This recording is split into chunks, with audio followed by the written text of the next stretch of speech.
السلام عليكم ورحمة الله وبركاته. أنا عرفت طريقة تشحيم الرول الاستيراد ده. تمام؟ طريقة الفك هتحل الثلاث مسامير دول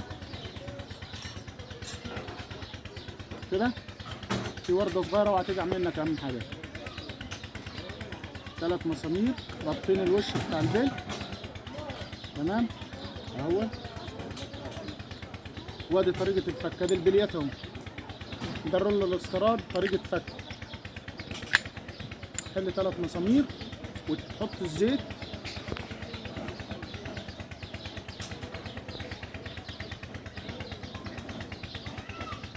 حط له زيت فلفلين فجيل اهو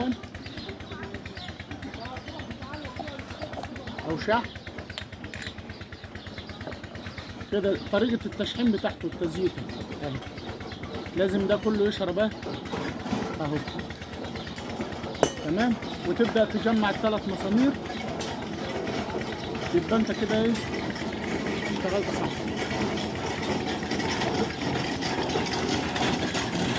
الثلاث مسامير دول احيانا بيبقى متجابل بعضهم، فتضطر تبدل المسمار مع اخوه. يعني ممكن تلاقي المسامير دي مش مطرح، تيجي تركب ما تربطش معاك، فانت بتضطر تبدل المسمار. يعني انا هنزل المسمار ده هنا الثاني اهو ماشي، جمع معايا اهو. تمام؟ ممكن تيجي تركب تلاقي ده مش راكب، تلف الجرس نفسه.